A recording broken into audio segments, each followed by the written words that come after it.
哦，呢間屋仲勁喎！哦，呢個就係我啱先經過嗰條路啊，寶樹一巷啊。此推斷應該就係面前呢一棟樓啦。呢度就係僅有為數不多嘅住宅啦。正如我先頭所講啊，呢個市場就真係唔算太大嘅啫。嗱，咁啊真係一眼望晒㗎啦。哇！救命啊！苦瓜仲少過排骨咋，幾多排骨？咁你話咪凍骨就梗係㗎啦，唔通俾新鮮你嘅咩？新鮮要阿媽煲㗎嘛。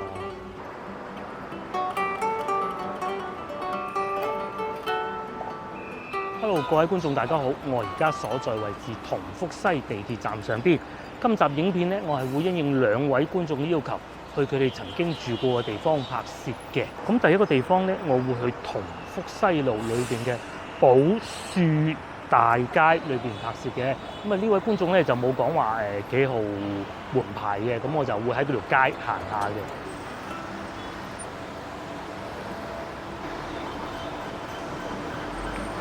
咁話說呢位觀眾咧，其實佢留言咗好耐嘅啦。咁佢最初留言嘅時候咧，我就真係冇上心啊。咁佢寫寶樹饒樹嘅樹啊，寶樹大街，我印象中真係冇呢條路嘅。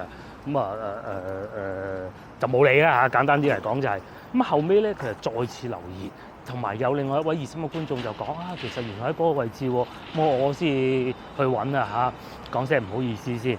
咁啊，一揾原來又真係揾到嘅喎。咁啊，而且咧，因為呢位熱心觀眾嘅提示咧，咁啊，其實我大概知道喺邊嘅。我而家行緊嘅就係同福西路啦，寶樹大街咧，根據地圖軟件顯示咧，應該就喺前邊行多幾分鐘就會到嘅啦。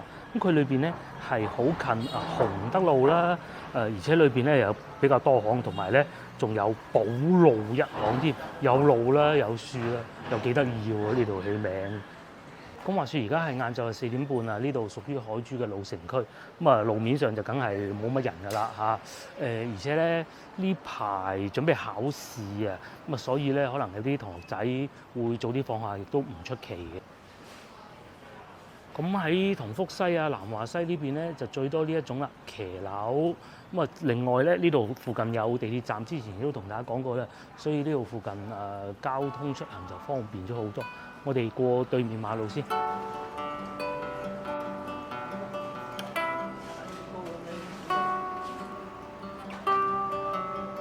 好，咁我相信咧應該就係前邊呢度入去啦。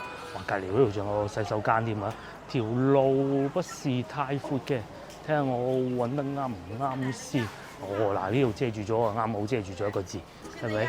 咁啊呢度一入嚟咧，反而又變咗叫洪德新巷嘅喎，洪德新二巷嘅喎。呢度睇見啊，都係海珠區嗰種好古好舊嘅街道啦。嗱，有一啲平房啦，2到3層啦，地面就唔係石板磚嘅。至於我面前呢度咧，寶樹大街4號，咁啊寶樹大街6號，哇呢間屋勁喎，仲係一啲石米牆添。至於隔離呢間咧就高啲啦，3層樓高，然之後將鏡頭轉過後邊呢棟咧，應該就重新翻新過啦。咁啊佢呢度應該係咁嘅。呢條叫做寶樹大街啦嚇。咁啊之後咧佢係有好多巷㗎。咁啊譬如話寶樹一巷啦，然之後咧我喺呢度行緊嘅時候啊，聞到嗰種好古舊街道嘅味道啊。我哋喺度行下。哦，呢度咧原來係咁嘅喎。呢度咧就係有石板磚嘅。我所在位置寶樹一巷。咁上邊嗰啲屋呢層高啲喎，足足有5層樓高。咁至於右邊呢度咧就矮啲啦，3、4層啦。寶樹一巷41號。一樓咧係都有好多居民喺度住嘅。嗱，有啲咧仲係趟木籠屋添。咁我根據地圖軟件顯示咧，其實呢條路呢條巷啦大街咧就唔算話好長嘅。咁如果喺前邊繼續往左轉咧，係可以去到洲頭咀公園、洲頭咀碼頭嗰個方向嘅。同廣州好多地方一樣啦，一樓嘅居民咧係會種一啲綠色嘅植物喺度啦。咁啊，然之後點解我今日咁早過嚟咧？因為我之前曾經試過一次喺好夜嘅時候嚟到呢啲橫街窄巷咧，都發生過唔少趣事嘅嚇，只能講係趣事啦。好多呢啲屋咧，呢個唔算厲害啦，有啲冷巷啊喺裏邊突然間走個居民出嚟咧，咁係會令到你有點而措手不及咯，嗬。咁即使唔係好多人住咧，環衞工人都好勤力嘅，收集下垃圾啊各種咯。有啲物品要回收，佢哋都會幫手嘅。然之後，劏木籠屋都多嘅喎，同埋係有人住嘅，唔似我哋翻到西關嗰種咧，好多都係出租晒去做倉庫咧。呢度就少啲啦，咁無他，即係呢度唔係太近嗰啲批發市場噶嘛，係咪？咁當然啦，觀眾就冇講話佢住邊個門牌啊嘛，所以我就只能帶住我個鏡頭喺度慢慢同佢睇下啦。咁同埋咧嗱，大家睇下呢度係到夜晚呢啲門就會關住嘅。咁到時候咧，嗰啲治安就唔需要擔心噶啦。係啊，咁話咁快我就轉翻嚟洪德一巷啦。咁其實兩條巷咧真係好近嘅啫。我再附近簡單行一下，我哋會出翻去外邊洲頭咀碼頭嗰個方向嘅。再嚟下呢度可能有個餐廳吧，我估好多餐廳嘅工作人員而家休息時間就喺度休下息啦。我會喺前邊呢度往左轉嘅，我而家行緊咧呢個叫南岸通渠直啊，前邊咧就係海天四，我睇唔到最尾個咩字啊。呢度寫住海天四網。我會沿住呢條路仔出翻去外邊，因為直行呢個方向咧就已經係洲頭咀碼頭嘅方向㗎啦。我諗唔到咧呢度又有個咁大嘅工業企業喎，因為咧睇上去嗰啲排氣喉嗰啲樓層樓底都係好高啊，唔似先頭我哋經過嗰度嘅。究竟呢個係咩公司咧？哇，勁喎！呢度仲寫住面試請上2樓喎。睇嚟應該係一間公司嚟嘅。我知啦，係廣州一間大名鼎鼎嘅水療中心啊。好多年之前咧，我同我國企嘅同事公司活動公司組織工會活動咧係嚟過嘅，應該就係呢個位置。嗱，話咁快咧，我又翻嚟寶樹大街啦。咁我繼續會往住呢個方向行過去，然之後喺呢度一直往前行咧，就會去到同福西路嘅啦。嗱，你睇，正如先頭所講好多呢種舊屋真係好似咧我細個喺大南路住嗰種舊屋嘅風格嘅。當然啦，呢度有不少已經重新翻新過，又或者重新油過灰水但係咧好多都係呢啲仲係石米牆嘅。內街呢度車就肯定行唔到啦，但係嗰啲單車電動自行車都係冇問題嘅。呢間屋仲勁喎！呢個就係我啱先經過嗰條路寶樹一巷啊。佢就水煮牛肉同埋蝦成班都嚟啦。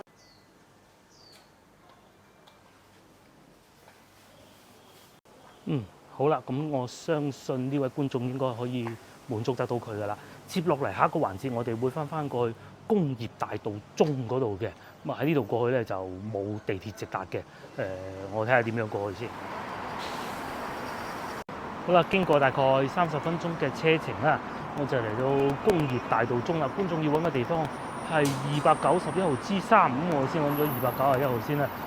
同翻到去西關嗰啲老城區唔同啊，呢度咧就應該係好揾好多㗎嚇。等我睇下路牌先，呢度已經見到啦。298號咁291號，288號291號我估應該係對面嘅。我估就斷估㗎咋，會唔會係呢一棟咧？咁當然啦，呢啲睇上去應該係居民樓嚟，我就不能入去嘅。咁我應該會過呢條天橋過去對面睇下先。地圖軟件咧我都查過㗎啦，確實咧大概就喺呢個位置嘅。實際係要去到先睇到嘅。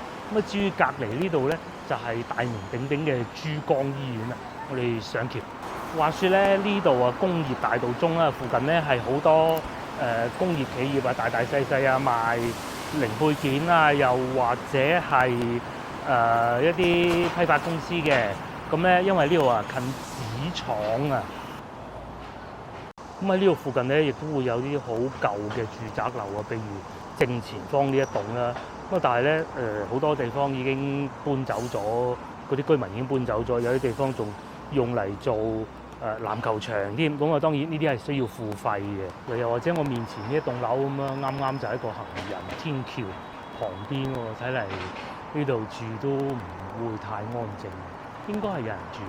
我哋再換個角度睇下嚇，咁啊睇下係咪呢一棟先，因為咧呢位觀眾描述嘅咧，佢喺呢度附近住㗎。咁住宅樓咧，除咗我右手邊啱上橋見到呢一棟以外咧，就只有呢一度㗎啦。我就嘗試一下揾 G3嘅嗱，喺度咧，我已經見到門牌啦，不過可能鏡頭收錄唔到紅色嗰塊牌下邊咧，我見到係寫住281號嘅。咁啊，應該會繼續往前行少少，唔係呢度，往前行啲。正如先頭所講咧，嗱好多呢啲工業批發企業嘅，譬如話嗱，呢個賣紙嘅批發紙嘅，邊咧又有呢啲西網廠啦、門廠啦，都係有啦。又發現一個門廠，中間有個賣麻雀機嘅。咁喺呢度附近咧，亦都會有一個大嘅巴士站嘅直頭就係叫做紙廠站，裏邊咧亦都有一個比較大嘅社區啊，應該就叫紙廠社區。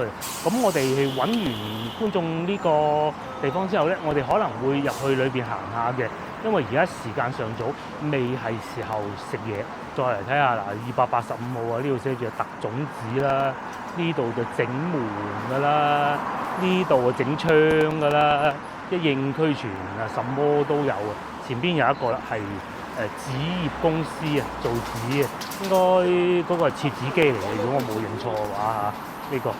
咁至於291號，我就應該開始要揾㗎啦。呢一棟樓叫榮信大廈，應該未係嘅。同埋我知道附近仲有一個比較大嘅小學，應該就叫工業大道中小學嘅，唔知我冇記錯啦。嗱，嚟到呢個停住部車後邊遮住咧，又見到門牌啦。嗰度係301號喎，咁啊跳得咁快嘅？呢度裏邊寫住295號之一，咁我估應該喺呢度入去嘅。等我喺停車場呢度過去先嚇，喺嗰條路仔嗰度。啱唔啱咧？過去望望佢再講啦。嗱，呢度都係寫住295號喎，咁就應該唔係呢度嘅。我哋應該翻轉頭先啱，唔係呢度，翻轉頭。大家睇到啦，中環紙業有限公司上邊寫住295號，應該爭兩個門牌啦。按此推斷，應該就係面前呢一棟樓啦。呢度就係僅有為數不多嘅住宅樓。咁我哋嘗試一下，睇下有冇路過得到去。我估啊咋嚇，應該未必係呢一條路。大家睇下係咪？咦，唔係喎，睇上去又有人行嘅喎。行咗再講，我哋行翻轉頭呢邊281號右邊翻嚇，真係神奇嘅。咁我嘗試下喺後邊呢度轉入去試下啦。可能啱先嗰位女士行入去嗰度係啱嘅咧，係咪？283號冇路喎。等我啱先仲猛咁話容易揾添，真係揾唔到喎。我嘗試下喺啱先嗰位女士嗰度行入去。好啦，呢個咧可能就係最後嘅希望啦。你話如果佢係封閉式管理啊，我當然只能去門口真係喎。呢度就寫住291，咁啊應該就係講緊291號啦。咁啊呢位女士帶領嘅係啱嘅。咁再嚟睇下呢邊咧，全部停滿車嘅喎，我唔知係居民自己嘅車，呢個人士係右邊呢棟樓嘅車啦。咁應該喺呢度行上去，可能呢位觀眾以前喺度住嘅時候咧，呢條路都行過唔少次啦。咁至於呢個雨棚上邊咧，睇上去應該都係居民樓嚟嘅。咁有冇一種可能咧，上到去之後仲有路行咧？如果我行到，我嘗試一下。就喺呢度啦，有個鐵閘嘅。等我睇下先，喺離遠睇下都好啊。佢裏邊係有人嘅，應該入得到去嘅。我嘗試一下入去。呢度已經寫住之1啦，咁應該冇辦法啦。我去到嗰度咧，保安叔叔已經叫停咗我啦，就不能內進的。咁當然啦，我肯定係上唔到啦。我揾到之1，你應該後邊嗰棟係G3嚟嘅。然之後我見到係有加裝電梯，啱先喺鏡頭應該都睇到嘅。如果呢位觀眾以前喺度住嘅話，應該係認得嘅。咁既然而家咁早接落嚟呢個時間5點半啫，我過去燕崗地鐵站附近，紙廠社區嚟嘅。我知道咧嗰度又有好多市場啦，又有好多美食嘅。咁都係一啲街坊嘅美食啦。我哋過到去慢慢再同大家講。好啦，經過10零分鐘嘅步行咧，我哋嚟到廣子路。咁啊，呢度咧亦都係有地鐵站嘅，佢叫做燕江地鐵站，係屬於廣佛線嘅。咁啊，既然呢度叫得工業大道，以前係好多工業企業噶嘛。正如我先頭所講，呢度有紙廠，咁啊，所以啱先我哋咪見到好多嗰啲紙嘅批發公司啦。咁啊，呢度咧亦都係會有好多居民喺度住嘅。雖然個市場就冇去到沙縣市場咁刺激啦，但係咧，因為住嘅人夠多啊，咁啊，所以咧其實都幾興旺嘅。大家睇下對面啦嚇，幾多人來來往往，啱啱出地鐵。咁然之後咧，呢個市場都幾旺嘅嚇。咁啊，我哋去前邊行下先。咁同埋我知道附近都有唔少比較好嘅餐廳，都唔錯，可以一試。轉個鏡頭睇下對面嗰啲屋似唔似我哋翻到去沙縣啦？咁啊，同屬咧其實都係以前一啲工業企業，譬如話紙廠啊、嗰啲宿舍樓啊，各種都有嘅。我哋行到去沙縣咧，就成日都會見到呢啲嘅。只不過咧，我老婆就有時候即係唔想行咁遠啊，咁啊，所以咧就唔會太中意嚟呢邊嘅啫。咁啊，再嚟嗱，呢邊又有藥房嘅嚇，幾多藥房嗰個水果店啦、麵包鋪啦，甚至乎直接喺呢啲地鋪度賣豬肉啦。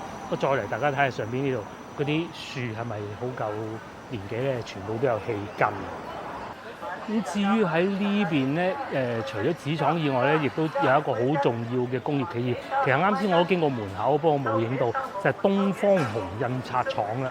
咁梗係啦，印刷廠同埋紙廠梗係一齊㗎啦。呢度有少少似員村嗰種感覺嘅。正如我先頭所講，其實咧呢度真係都幾值得嚟嘅。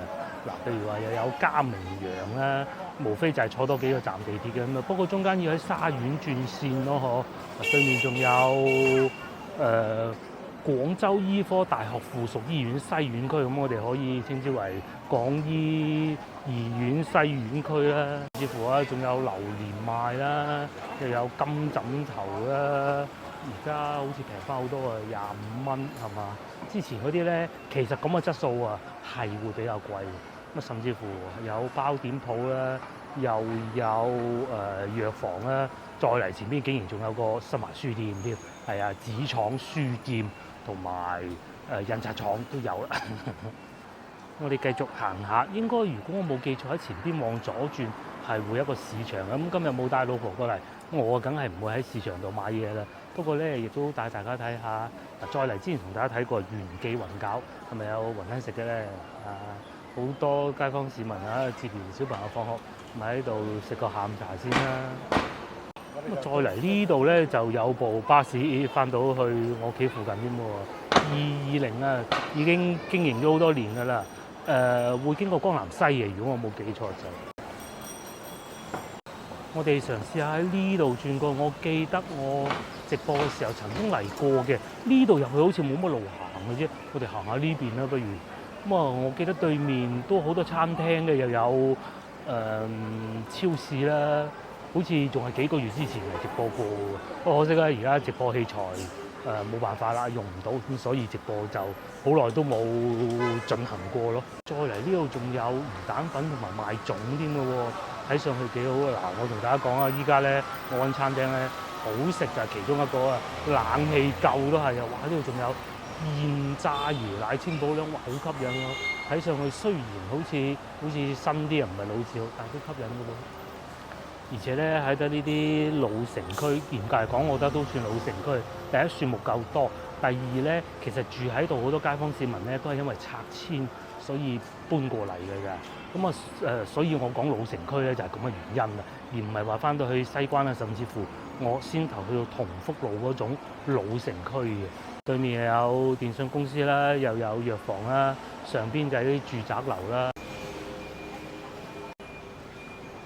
嘗試喺呢個方向行過，呢個方向行入去應該係市場嘅一部分嚟嘅。再嚟轉過嚟呢度，仲有都城快餐，我都可以考慮下呢個嘅。大家以前有冇食過？喺廣州住嘅時候有冇食過都城快餐？我記得呢度啦。之前有觀眾就講過，喂，可唔可以入去拍攝下？咁裏邊我都入過去嘅，幾安靜㗎嚇。嗱，冇錯啦，就係呢度啦。一嚟就見到有賣西瓜㗎啦，有賣西瓜㗎啦，3蚊一斤麒麟瓜，係呢啲有切開嘅咧先至好食啊！有官地話俾我聽，同埋佢有嗰啲分裝嘅服務嘅，即係切開一嚿嚿，但係最好係盡快食咯。不過再嚟前邊之前嚟過㗎啦，好刺激嘅呢個市場。屬於為數不多咧，我同個老婆未去過，我自己去過，但係好刺激個市場咯嚇。佢嘅感覺有少少似赤崗市場嘅，咁唔算好大，但係咧就好熱鬧嘅。咁呢邊又有住宅樓咯，就係啱先我先頭講咧嗰啲地鋪後邊嘅住宅樓啦。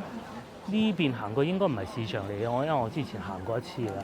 咁喺呢度行過去，似乎咧仲有風行牛奶啦，同埋一啲菜販攞出嚟嘅菜啦。通菜我見到2蚊半啦。呢邊咧就賣水果嘅，咁可能真係未到放工時間，而家差唔多6點。感覺上冇我上一次嚟咁熱鬧，亦都唔排除一種可能咧，就話呢度住嘅街坊咧都係老人家居多，後生走晒去翻工，咁老人家係唔會太中意朝頭早嚟，唔會太中意傍晚嚟買餸嘅。就喺呢度，哇！一入嚟見到粽葉啦，同埋水果嗰啲荔枝啦，桃又有啦，3華梨，咁碌柚8蚊又唔算太貴喎。龍津路市場我見到係5蚊6蚊咯，嗬。咁再嚟有賣粉麵㗎啦，豬肉㗎啦。再嚟青瓜3蚊，合理價錢。寧夏菜心仲有4蚊啊。咁呢度賣豬肉嘅，你之前講過啦，真係唔好傍晚買豬肉啦。我哋都上一集我都同大家講過，真係唔好制。係平歸平，但係咧佢唔係室內市場，真係唔好制。咁慢慢睇見嗱，真係正如我先頭所講咧，嚟到而家呢個時段賣餸嘅咧都係相對比較後生少少嘅老人家咧，就喜歡朝頭早買餸。咁梗係啦，朝頭早買豬肉都新鮮啲啊嘛。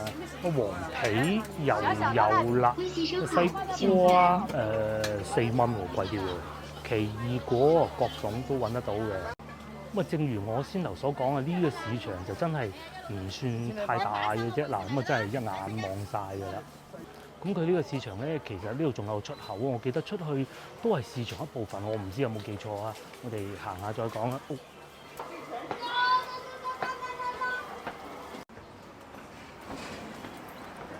原來唔係啊，上到嚟睇見咧，已經係一堆一堆嘅住宅樓、居民樓嚟㗎啦。我哋行翻出去外邊大路，喺附近行下再睇下，因為天色咧又開始變暗啦，再加上咧我都開始肚餓啦，差唔多6點係時候可以去食嘢啦。有時候咧，我覺得呢一種有拆遷嘅居民區咧，先更有味道。包括之前赤崗啦，我覺得沙園唔算嘅嚇，咁包括呢度咧，元村都係嘅。街坊係老街坊，亦都會有好多啱佢哋食嘅嘢，市場亦都係好過癮嘅。甚至乎咧喺呢度仲可以坐呢種2蚊雞嘅便民小巴去得到沙園站嘅喎，咁唔使咁麻煩又坐多個站啊嘛。咁喺呢度咧附近亦都可以去到一個叫莊頭公園嘅地方。咁當然啦，今日我就唔過去㗎啦。亦都帶大家簡單就喺附近行下，咁見得到嘅。呢度仲有個話為人民服務合作社百貨店喎，應該係超市吧？我估嚇。呢度就有個康輝旅遊。正如先頭所講老城區樹木就夠多，落起雨身咧都唔會太擔心。跟住咧喺一啲報紙檔隔離咧，亦都會有好多街坊市民喺度灑落一下嘅。還有彩泥，那彩泥大把誰要？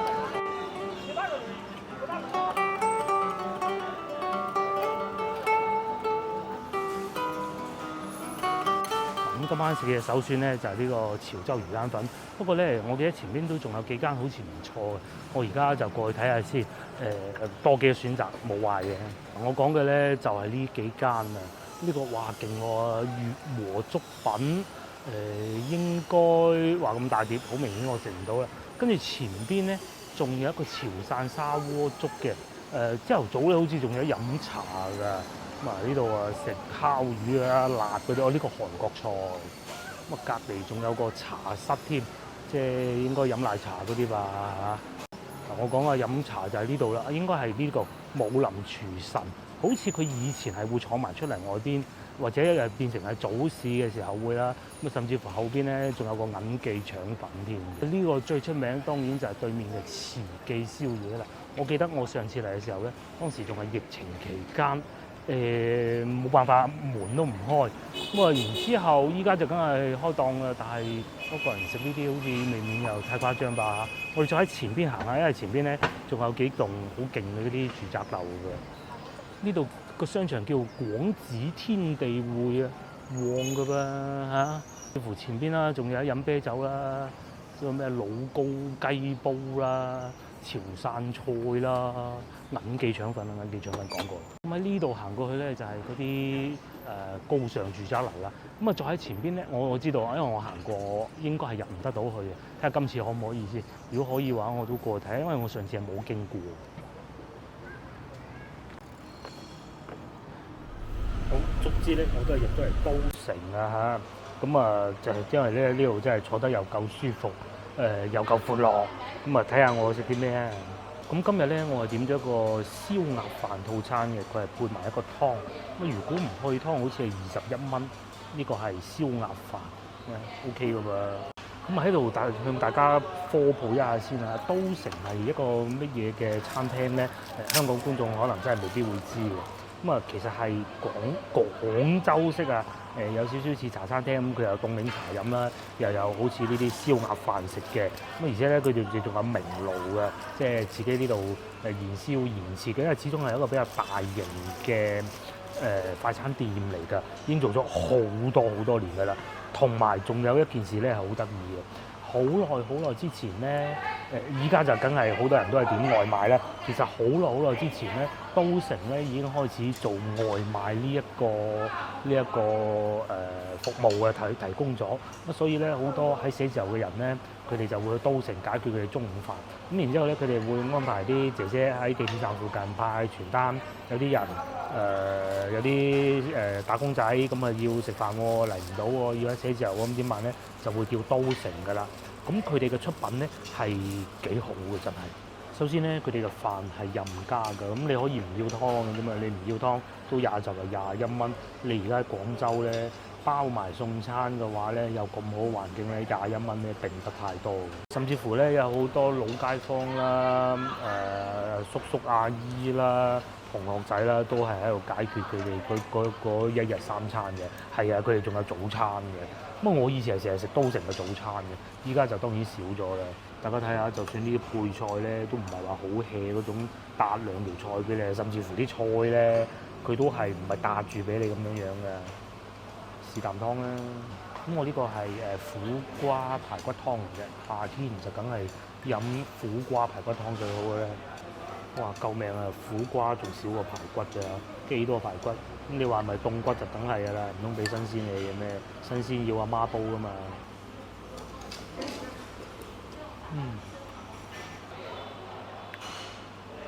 嗱，又同大家科普一下咧，如果翻到嚟廣州有咩好似呢啲快餐店會比較好啦，中式嘅我講。咁啊，最耳熟能詳嘅，大家應該知道嘅就係銀記腸粉啦。咁啊，去到美國都有喎，梗係啦。咁但係佢哋主要係食腸粉嘅，粥嘅就好少碟頭飯嘅。咁第二個就華輝拉腸，華輝拉腸咧就環境相對冇咁舒服，但係咧都係好平嘅。嘢食就中規中矩啦。如果講到最好食咧，我認為真係大西豪㗎，佢啲飯又靚啦。啲食物嘅出品又有質素啦，但係咧分店就並不太多。如果講到中規中矩，尤其而家夏天嘅話咧，其實就係呢度啦。嗱，大家睇下知啦，老街坊阿姨啊，佢把口唔撩到撩過我幾多倍啦，一樣係嚟呢度解決嘅。咁啊講完啦，我湯亦都飲過啦，係有肉味嘅嚇。試嚿燒鴨，講清楚，呢個係燒鴨嚟嘅，呢個唔係燒鵝嚟嘅。嗱，講真嘅，佢燒鴨咧就真係似我哋去平時市場邊咧，咩龍津路市場啊、西華路市場經過嗰啲買嗰啲10蚊一盒嗰種嘅，咁嗰啲就特價份量好似仲少啲。呢啲咧就感覺上食起身啊再新鮮啲、香啲。但係你話食到88蚊一粒嗰種口感啊，去到順德人嗰種限量發售嗰種口感啊，我話係，你都唔信啦，係咪？咁至於飯咧，正如我先頭所講啦，我都係認為大西豪係最好嘅。咁佢呢度嘅飯都係算中規中矩咯。都 OK 靚嘅。咁如果你淨係21蚊呢份飯，其實我覺得真係可以嘅，仲有配菜，你唔使翻屋企煮㗎嘛，係嘛？係啊，好多阿姨咧食完飯咁喺度打下牙骹，好似飲茶咁啊，因為咧呢個時間啊，佢客人又太多，加之餐廳環境又夠大。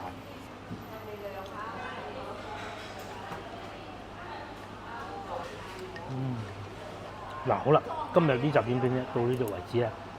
各位觀眾，如果想好似呢2位觀眾咁，有你要求拍攝嘅地方嘅話，請你喺我任何一條影片下邊留言，我會盡快滿足你嘅要求噶啦。約定大家下集見，拜拜，我係食飯。